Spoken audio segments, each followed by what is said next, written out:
দুর্গাপুর স্টেশনের বাইরে বিক্ষোভে সামিল হলেন রেলের অস্থায়ী সাফাই কর্মীরা। অভিযোগ, তাদের বেতন থেকে কাটা হলেও মিলছে না ইএসআই ও পিএফ এর সুবিধে।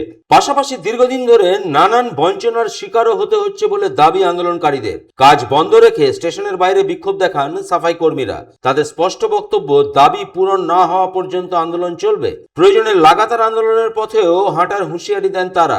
আন্দোলনকারীদের অভিযোগ, নিয়ম অনুযায়ী সমস্ত সুযোগ সুবিধা ও প্রাপ্য মেটাতে হবে, অন্যথায় আগামী দিনে আরো বৃহত্তর আন্দোলনে সামিল হওয়ার হুঁশিয়ারি দিয়েছেন রেলের অস্থায়ী সাফাই কর্মীরা। এখানে অনেক দিনই কাজ হলো, কিন্তু আগেকার যে ছিল সুনীল বিশ্বাস, সে সব কিছুই দিচ্ছিল। এখন যে 5-6 বছর থেকে কিছু দিয়াও নাই, কিছু নাই, আমাদের ড্রেসও নাই, আমাদের কিচ্ছু নাই, আমাদের কিছুতেই কিছু নাই।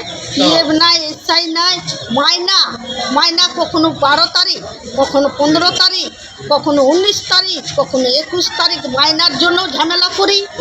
তবে প্রত্যেক মাসে তবে মাইনা পাই। এই মাসে 13 তারিখে আমাদেরকে মাইনা দিয়েছে, এটাও বলছি।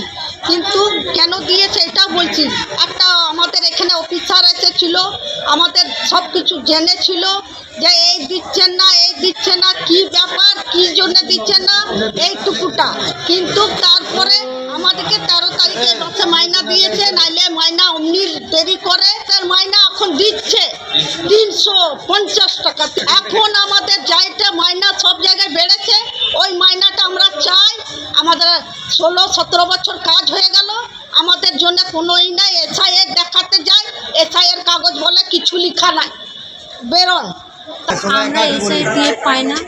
আমাদেরকে এখন বলা যাচ্ছে, যখন আমরা আমাদের কন্ট্রাক্টরের সাথে যখন কথা বললাম, সুবীর বিশ্বাস, ও তো কন্ট্যাক্ট লাইনে, ও পেটিদার, ওনার সাথে যখন কথা বললাম, উনি তখন আমাদেরকে বলছে যে ঠিক আছে, আমরা যদি 730 টাকা 773 টাকা করে দিতে হয়, তাহলে বলছে 7 জনকে রাখবো, নাহলে 7 জনকে আমি রোটেশন করে কাজ করাবো, এইভাবে বলছে।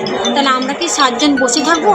আমরা এতদিন ধরে কাজ করছি, এখানে 16-17 বছর হয়ে গেল কাজ করছি। সনাতন গড়াই, 99 নিউজ বাংলা, দুর্গাপুর।